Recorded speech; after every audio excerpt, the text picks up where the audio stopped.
Koruptor itu nggak takut mati. Tapi koruptor itu takut miskin. Betul. Makanya undang-undangnya jangan diberlakukan hukuman mati. Anda setuju dengan itu? Jadi, ya kalau kita untuk dimiskinkan tuh saya setuju sekali. Saya berikan kepada Bung Boyamin untuk menilai sedikit apa yang kemudian dipresentasikan tadi. Silakan. Ya, memang indeks persepsi tak turun mau apa? Enggak, turunnya itu setelah revisi undang-undang. Tadi ya, pendapatnya seperti itu. Memang iya, betul. Faktanya demikian? Betul. Memang betul. Sekarang gini pertanyaan beberapa tadi. Pak Saud, pernahkah Pak Agus Raharjo menceritakan waktu di intervensi itu? Enggak pernah tadi. Enggak, setelah kejadian dia cerita. Oh, cerita. Setelah kejadian. Saya ajari. Apa artinya tapi kalau setelah kejadian? Ya, itu pada saat kita mau menyerahkan mandat kan tanggal 3. Setelah kejadian waktu pas menyampaikan itu. Oh, berapa lama kemudian. Oh, gitu lah Iman. Udah nggak menjabat lagi. Karena iya, enggak setelah masih menjabat. Jadi kan masih menjabat. Makanya saya ajari caranya bertanya begitu loh. Tadi kan nggak ada bukti. Gitu loh. Sekarang tanyakan kepada Pak Saud, pernahkah Pak Agus Raharjo curhat kepada Pak Saud tentang cerita dipanggil Jokowi itu tadi? Pernah Pak? Pada saat menjabat. Masih ingat tahunnya? Oh iya, dia bercerita. Kurang lebih tahunnya. Dia bercerita, aku dibentak suruh berhenti ini.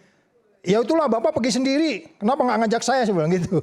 Nah, itu kedua. tahun berapa? Masih ingat? Ya? Masih ingat tahun berapa Pak Agus menceritakan itu? Itu pada saat kami mau menyerahkan mandat ya. Jadi tanggal 12 September.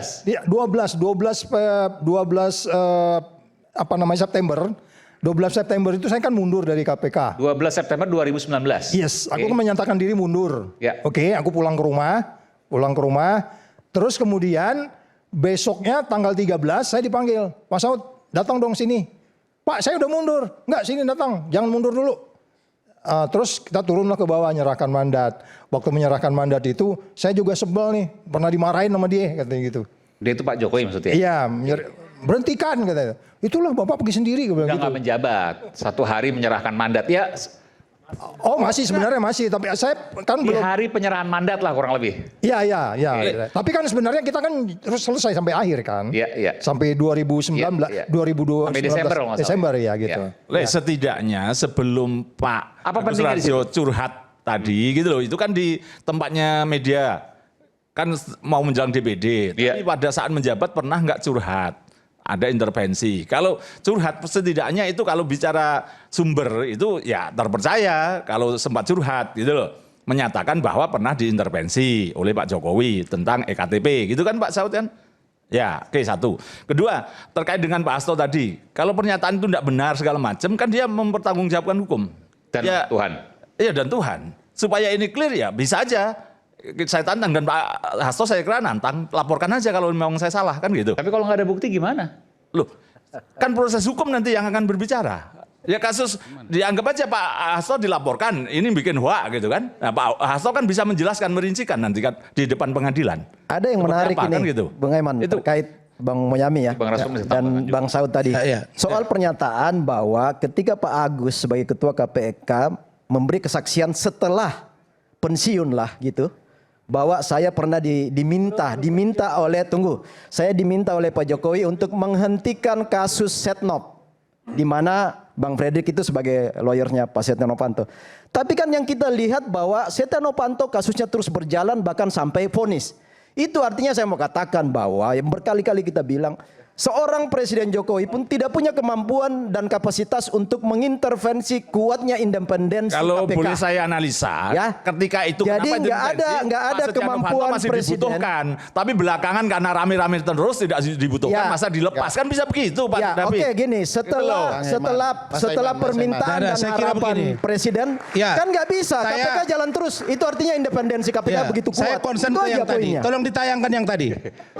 Yang tadi, yang di oleh saudara grafik ini udah. Ya. Oke. Jadi begini ya, mohon maaf saya kepada kita supaya kita ini se-Indonesia ini paham. Saya kira ini pakar-pakar hukum semua. Apa yang disampaikan oleh Bang Saud tadi itu sangat terukur. Yang justru tidak terukur yang tadi masuk gorong-gorong gitu loh. Karena itu nggak ada dasar hukumnya. Nah, lalu setelah itu meningkat terus, kemudian sampai puncaknya masa Bang Saud. Kan begitu Bang ya. Nah, saat itulah meningkat. Nah, kalau kita sudah punya confidence, percaya diri yang tinggi, kenapa sih Pak Agus nggak bicara pada waktu itu? Kan begitu Bang. Dan faktanya, saya lihat, ditangkap Pak Setnov. Kemudian 2019 awal COVID, saya masih ingat Menteri Sosial kita dari PD Perjuangan juga ditangkap. Jadi tidak ada intervensi di sini sebenarnya kalau kita mau jujur. Julia Jadi, Batubara, ya. yes, Juli Batubara. Saya hanya mau katakan satu saja, Adinda Aiman. Jangan ketika itu dianggap berhasil, dikatakan kerja sama-sama. Ketika gagal, disalahkan Pak Jokowi. Saya ingat betul, parlemen pada waktu itu tidak satu pun bersuara miring. Kenapa kok sekarang mengatakan bahwa oh jangan cuci tangan, jangan buang badan. Saya masih ingat tuh ada saudara Saripudin Suding misalnya, dari salah satu partai Amanat Nasional. Kemudian ada dari Golkar juga. Lah saya heran kok sekarang Anda bersuara, tapi kadang-kadang Adinda Aiman begini, saya teringat dulu ada pepatah di Medan, kalau seseorang lagi berkuasa, mohon maaf, buang angin pun di dekat kita wangi. Tapi kalau tidak berkuasa, batuk pun salah. Sehingga kalau Bung Boy Benyamin mengatakan tadi, kalau Pak Jokowi nggak senang, laporkan masalah Hasto. Bang, nggak buat apa-apa aja dibilang ijazah palsu, Bang. Buat laporan lagi nanti dibilang ini mantan presiden tukang lapor. Bagi kami, fair lah kita. Kesalahan 2014 sampai 2024, kalau ada kesalahan pemerintahan Pak Jokowi, maka partai-partai yang ada di dalam itu nama pengusung ikut bertanggung jawab. Harus fair dong. Harus fair. Dan saat ini, saya hanya mau katakan satu lagi. Ada upaya yang sistematik saya lihat untuk mengadu pemerintahan yang hari ini Pak Prabowo dengan Pak Jokowi. Kenapa kita nggak fair juga? Biarkan mereka sejalan. Kalau ada masalah kasus silakan. Kalau Pak Prabowo misalnya diintervensi oleh Pak Jokowi, saya yakin urusan ijazah sudah di dalam mereka semua. Artinya ada fair di sini. Fairness yang disampaikan oleh Bang Reza. Saya hanya mau katakan yang terakhir, persoalan indeks persepsi korupsi hari ini kita akan lihat seperti apa ke depan. Apakah dengan tegasnya Pak Prabowo sekarang akan membuat lebih baik atau tidak? Kita tunggu. Cuma satu poin. Pak Jokowi ingin, tolonglah, kalau memang ini dari kalian, jangan salahkan ke saya. Tadi surat itu, kita kan dengar, Bang Boyamin tadi di Solo pernah DPRD, saya juga pernah. Poinnya begini, suratnya tadi September 2019, saya lihat tadi. Bisa nggak ditayangkan lagi? Surat yang ada yang tadi dari Presiden. Ini. Oke. Ini kan jelas ini. Jakarta 11 September 2019 kepada Ketua DPR. Kita ini kan orang hukum. Merujuk surat Ketua DPR RI nomor LG di sampai 2019 tanggal 6 September. Ini kan surat Ketua DPR yang dijawab oleh Presiden. Bukan Presiden mengirim surat kepada Ketua DPR inisiatif sendiri. Inilah yang dimasukkan oleh Pak Jokowi. Nah kalau mereka fair sekarang di DPR, mereka nggak ngomong, sudah ini kesalahan kami bersama, KPK hari ini kurang baik, kita perbaiki, kita sinkronisasi. Yang sekarang undang-undangnya, jangan yang lalu supaya lebih baik. Itu saja, terima kasih. Bang Aiman, Ya. Bang Aiman saya tambah dikit deh. Kalau dari sisi tadi Pak Rasman itu tentang tersangka, saya kan dari sisi korban. Pra peradilan saya semakin banyak ketika KPK sudah direvisi. Banyak perkara mangkrak. Justru dengan SP3 itu malah justru mangkraknya banyak. Gitu. Dan 2018 saya kan juga menang pra peradilan terhadap kasus Senturi. Sampai sekarang juga tidak diapa-apakan. Padahal itu perintahnya jelas. Yang menyusun dakwaan, menyusun tuntutan, dan kemudian di ACC oleh hakim. Bahwa pelaku tindak pidana Senturi itu adalah Budi Mulya dan ABC. Dan kerugiannya adalah mulai dari 6,3 sampai 8 triliun. 1 rupiah pun sekarang tidak ada. Ya Bang Bonyamin, saya mau jawab Adinda, saudaraku. Prabowo kan sudah 1 tahun lebih. Dorong aja Prabowo, jangan salahin ke Jokowi dong. Enggak, saya enggak nyalain Jokowi. begitu. Ini kan urusannya banyak mangkrak. Hari ini aja, tadi saya sidang pra peradilan menggugat KPK juga perkara mangkrak di Kementerian Pertanian. Gitu loh. Jadi banyak yang harus kita lakukan bahwa KPK dari sisi tersangka banyak lemahnya, dari sisi korban lebih banyak lagi. Tapi saya mau tanya pada Anda, Bung Boyamin. Yang sekarang ini, undang-undang yang sekarang ini jauh memperburuk kondisi pemberantasan korupsi menurut Anda? Iya, karena kan misalnya Di mana Anda bisa menyampaikan pada publik secara sederhana, yang mana yang kemudian bisa membuat anjlok pemberantasan korupsi? pimpinan KPK bukan penyidik, bukan penuntut. Apa efeknya? Alek Marwata pernah ngomong, saya sudah nyuruh orang untuk menyidik Kementerian Pertanian itu 3 perkara. Oke. Tapi terus kemudian ditolak. Dikerjain. Bagaimana pimpinan KPK dan yang sekarang pun bisa aja pada posisi lebih nggak curhat aja gitu. Oke, jadi kalau pimpinan KPK nggak dijadikan sebagai penyidik dan penuntut, maka dia nggak punya power apapun. Enggak, buktinya Pak Alex Marwata ketika pada posisi pernyataan publik. Saya bantah itu. Gitu. Oke. Saya nggak tahu Bro Bonyamin ini berapa banyak kasus yang Anda pegang di KPK sampai persidangan. Justru dengan dia kejaksaan, saya bilang itu satu tikar. Hanya beda lemari saja. Mereka hari ini gelar langsung tersangka. Saya mau buka-bukaan di sini, tapi bukan tuduhan ya, dugaan ini. Klien kami rata-rata itu, begitu kita pegang, 1 bulan kita bicara di media agak keras. Klien itu jerit-jerit Adinda. Tolong Bang Rasman, tolong Bang Rasman. Aku disampaikan penyidik. Kalau tidak nanti aku cabut kuasa dari abang. Banyak pesan-pesan begitu. Tanya Bang Fredrik Yunadi. Pesan apa? Pesan dari penyidik. Penyidik KPK itu memesankan. Jangan Anda terlalu suruh ya pengacara Anda bicara di media. Ada. Dan saya masih ingat salah satu klien kami. Sampai saya agak tersinggung.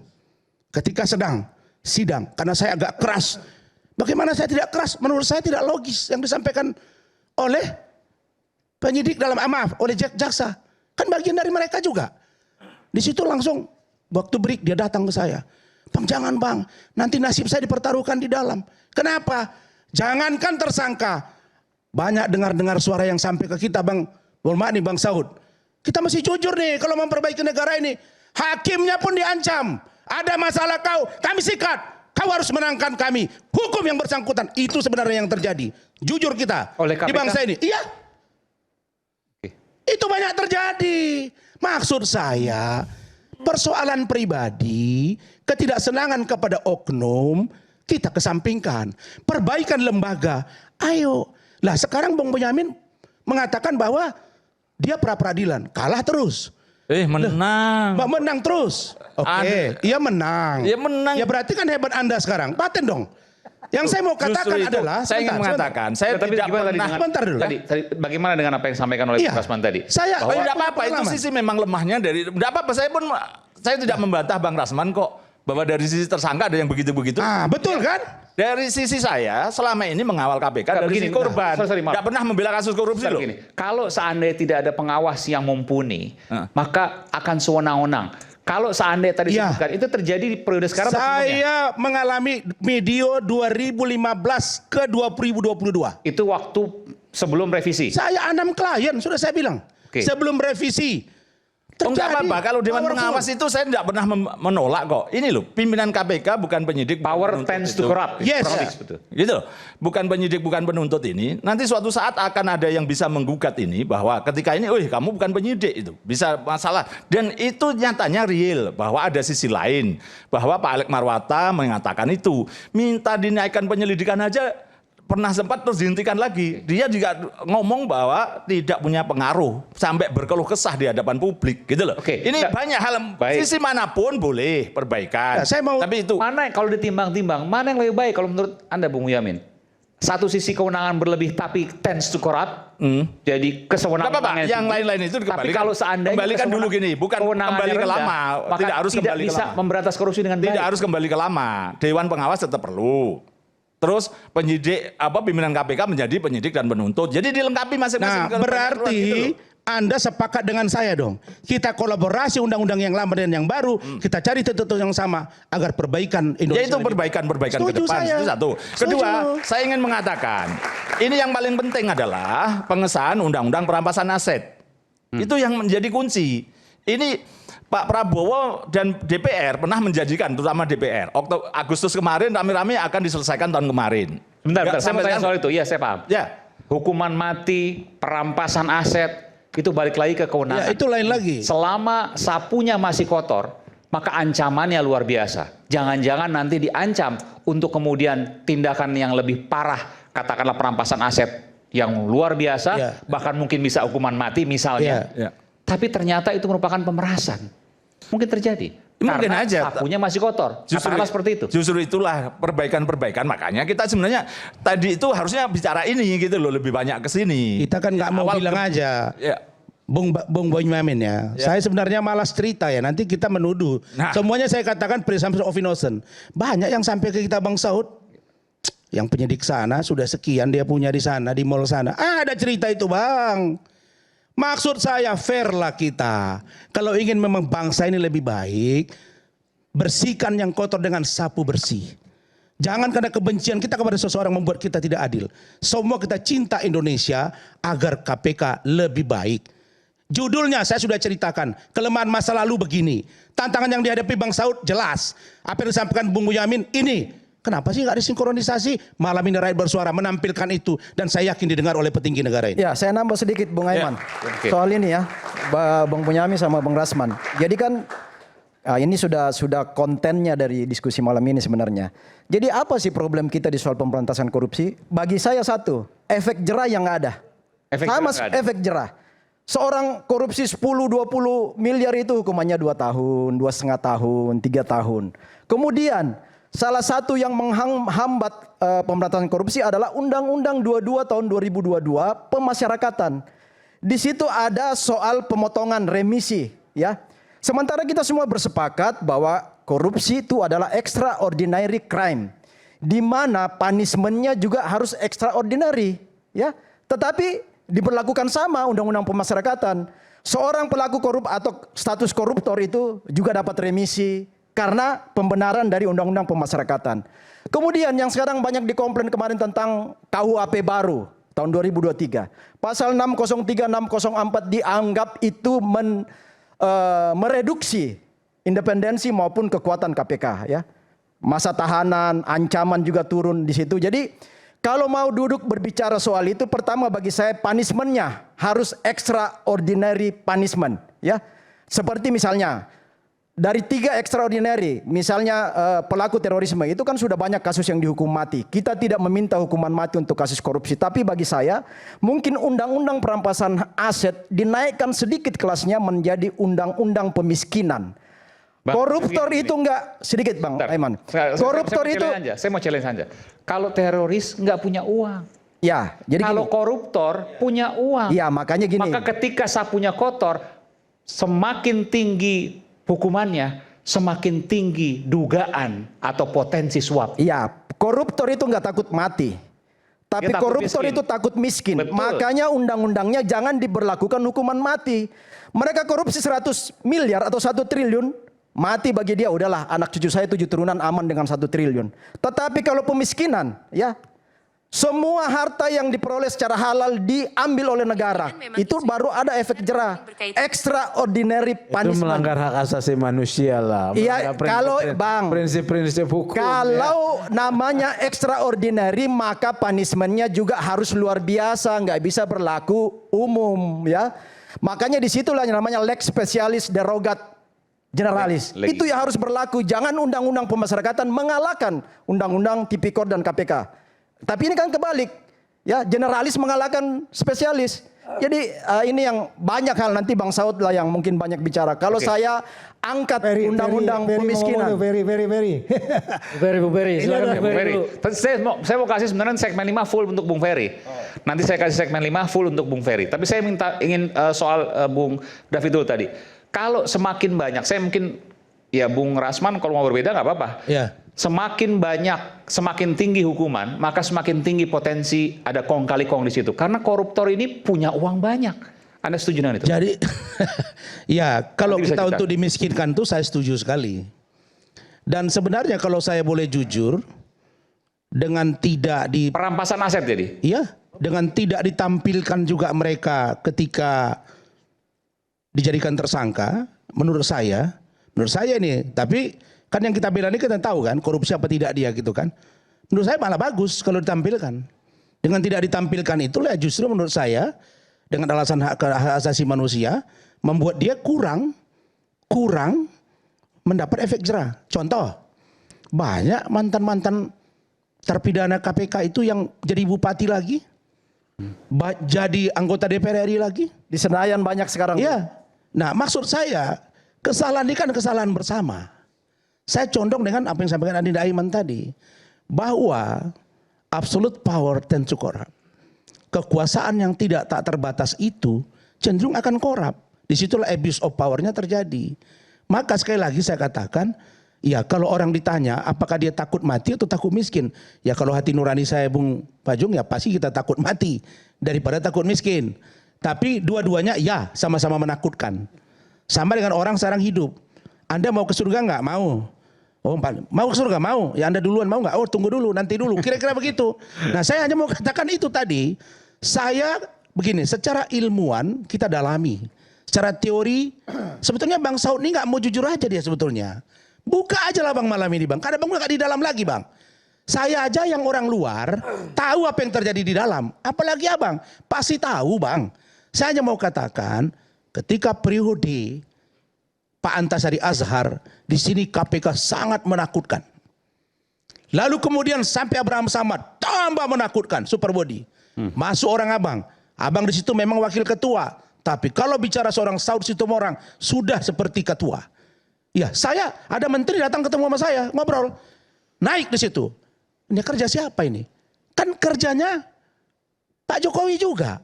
Kalau dikatakan bahwa diintervensi, kan tidak berhasil intervensinya. Kan tidak berhasil intervensinya Bang. Nah tunggu dulu, tunggu Bang. Gini, yang memberantas korupsi itu yang paling ruwet itu adalah ada ininya juga loh, ada dogmatisnya juga tuh. Iya Bang.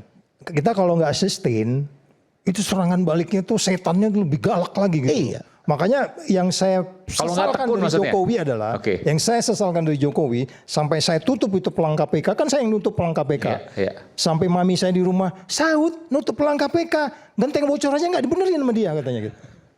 Terus saya bilang, mundur saya dari KPK, ngapain? Saya mundur kenapa? Mau benerin genteng bocor, gue bilang gitu. Bang. Maksud saya gini loh, Anda memberantas korupsi itu nggak boleh roller coaster gini gitu loh. Dulu kita itu bangga karena ini kita naik gini. ASEAN tuh gini loh.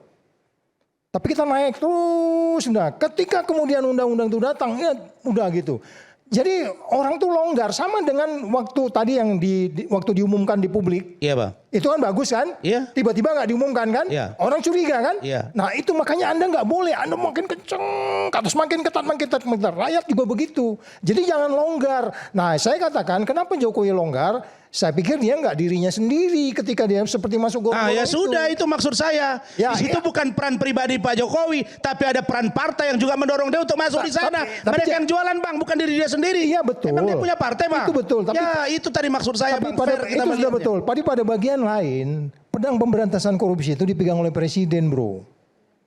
Diam semua, berhenti. Tapi Pak Seno masuk Bang. Lah, Itu maksud jangan saya- bicara case per case lah. Bang, Kalau kita contoh. bicara case per Bang, case kan tapi kan ruwet. tadi bicara Bentar.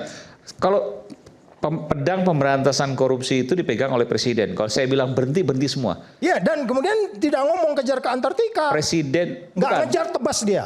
Waktu zaman Anda Iya. jadi pimpinan KPK, kan presiden Pak Jokowi. Pak Jokowi pernah mengatakan itu? Enggak, dia mengatakan tetapi pernah, kan? tidak ada sinyal-sinyal yang menghambat kita untuk melaksanakan tugas. Makanya bisa naik dia. Gini doh. Kalau ini sekarang 40 ini datangnya dari mana Bang Eman? Ini kan datangnya bukan dari orang Indonesia. Mereka kan orang luar yang melihat gitu loh. Emang sehari-hari mereka nggak di Indonesia? Enggak juga. Tapi yang menilai kan mereka. Lebih fair berarti Bang, Ya, karena jadi- orang luar kan, lebih netral. Oh iya, itu yang saya katakan kembali lagi yang tidak boleh adalah Anda itu terbolak-balik. Ya. Itu yang kita mau sebenarnya dia makin kencang Bang, yang saya- janji beliau yang Bang. katanya mau ngasih Bang orang Saud. 2.000 dan seterusnya. Bang, ilmuwan yang baik, dia tidak pernah mau menyerah. Seorang pejabat yang baik, dia tidak akan pernah mundur dari gelanggang pertandingan. Abang kenapa meninggalkan kalau abang tahu ada masalah di KPK? Oh enggak, akhirnya Abang kan tidak gua harus jadi pergi, balik Bang. kan. Aku Abang harus bertahan dan memperbaiki bangsa ini. Maksud lu gue balik lagi sekarang? Bukan, Lu zaman aja itu, sono. zaman itu kenapa abang mundur? Itu loh Bang. Bang Saud harus Sulaiman. maju lagi Ini kan nanti. sulit Bang. Enggak, kita dorong Bang Saud maju lagi. Ferry suruh masuk. Nggak, Maksud kenapa? saya- Bentar. Iya. Kenapa Bang Saud bilang, Iya. lu aja yang balik Iya, sana? maksudnya Gua nggak apa, berani Bang? gitu. Seolah kan gitu. Bukan, masalahnya kembali lagi lebih enak jadi presidennya sekalian. Nah, kenapa? Biar gue pegang sendiri gini tuh. Kalau sekarang, kenapa Anda kapok? Ya. Ya gimana undang-undangnya udah kayak begitu. Kan Iya. Ya kan Dulu sulit. kan abang aman-aman aja bang. Enggak, beda. Apa yang abang rasakan? Coba abang cerita dulu. Yang jelas Apa abang pernah diintervensi, diancam sehingga abang mengundurkan diri tidak mau lagi? saya membayangkan kalau sekarang saya di sana dengan undang-undang seperti itu. Nah yang dulu bang, dulu saya cerita Enggak, dulu. kalau kenapa yang dulu abang memang mundur? jelas kita penyidik penuntut. Nah, kenapa abang mundur? Jadi saya begitu lihat, aku nggak jadi mundur kan? Oh nggak jadi? Nggak jadi. Nah, terus kenapa abang nggak teriak waktu itu bang bahwa ada intervensi ke Pak Agus? Kenapa abang baru sekarang ngomong? Oh, ya Agus yang cerita dong Bang ngapain kalau abang publik. ngomong waktu itu bang, rakyat Tapi pasti di maksud saya belakang gini kalian. loh. Apa yang kita harus lakukan waktu itu adalah kaitan dengan independen tadi itu. Karena ketika kita baca case, saya di kepala saya ini penyidik dan penuntut. Nggak bisa saya menuntut sesuka-suka saya. Ada ketentuan-ketentuannya. Jadi dia akan lebih bertanggung jawab di situ. Dari situ aja udah tuh lemah banget KPK itu. Belum lagi soal penyadapan. Belum lagi soal pegawai negeri. Dulu penyidik-penyidik itu enggak. Orang yang dari perusahaan asing masuk join di situ dengan EQ yang baik, kemudian dia jadi penyidik karena dia bukan pegawai negeri. Dia datang dengan Tuhannya. Itu yang nggak ada sekarang. Dia datang dengan PNS-nya. Itu nggak agak sulit, bro. Beda bang. Kalau dulu bang mereka menganggap mereka Tuhannya bang. Bang, aku kasih contoh bang. Pernah satu klien kami bang diperiksa jam 10 pagi sampai jam 3 pagi bang. Bang, urgensinya apa ya? Sampai tengah malam masih saksi bang. Yang kedua, ditinggal sampai 5 jam bang. Kita nggak tahu kemana nih bang. Aku cut aja. Ini Enggak, perilaku. sebentar aku cut aja. Ini perilaku yang menurut saya perlu kita buka. Yes, agar mereka aku fair cut juga, aja. bang. Itu yang saya bilang, saya katakan selapa. Saya itu paling suka ketika itu kalau didatangi oleh ICW. ICW itu sparring partner. Dialah yang mengkritik kita semua. Cara bicara, cara berpakaian, sampai detail-detail mereka melihat kita. Jadi artinya, saya sependapat dengan Bung Rasman. KPK ini tidak boleh tidak dicek and balance. Itu harus. Oke, sepakat kita situ. Ya, itu harus. Ya. Tapi dengan model yang Dewan Pengawas sekarang ini, saya melihatnya udah kayak generik aja gitu loh. Kan kita udah bicara extraordinary crime. Ya kan? Jadi saya sependapat KPK tidak boleh dicek and balance sama sekali. Tidak boleh tidak dicek and balance.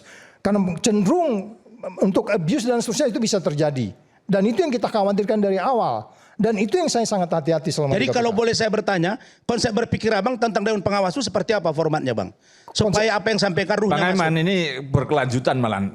Yang paling penting Nanti sekarang bertemu adalah aja berdua. pemerintah ini belum nampak action tentang pencegahan, tentang tata kelola pemerintahan yang baik. Itu loh. Ini juga harus jadi PR kita. Contohnya apa?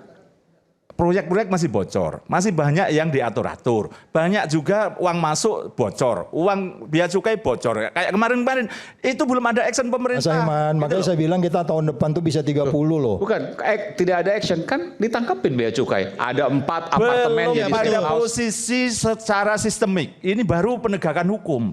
Belum ada konsep bahwa ini Hit and run ini. Iya, jadi gini loh, bahasa sederhana sering saya ulang. Bagaimana kita mencegah dari bocor ke rembes. Kita ini masih bocor, bahkan pernah jebol. Proyek BTS Kominfo 80% kerugiannya. Itu. Jadi banyak hal yang harus dikemukakan oleh pemerintahan kita. Jangan kita fokus di penegakan hukum, tapi tata kelola pemerintahan baik. Bahasa sederhana mencegah bocor menjadi rembes. Itu loh, intinya itu aja. Paling Momennya sederhana. gini, Makasih. Bung Aiman, momennya saya pikir tepat sekarang ya. Artinya gini, karena ada undang-undang yang sementara tersandra di DPR RI hari ini soal perampasan aset koruptor kan. Ini disatu paketkan aja sekalian dengan revisi undang-undang KPK. Satu paket itu jangan Revisi berdiri. undang-undang KPK. Iya. Jadi KPK sekarang perlu revisi juga. Perlu lah, artinya gini. Terlepas dari kekuatan kelemahan yang ada di undang-undang KPK hari ini, kan kita harus mengalami progresivitas pemberantasan korupsi kan. Kita evaluasi lagi lah terhadap apa kelemahan-kelemahan undang-undang KPK hari ini, paketkan dengan perampasan aset yang saya katakan pemiskinan koruptor malah. Saya pikir itu tepat waktunya. Apa itu kita akan bahas selepas jeda. Tetaplah bersama kami di Rakyat Bersuara.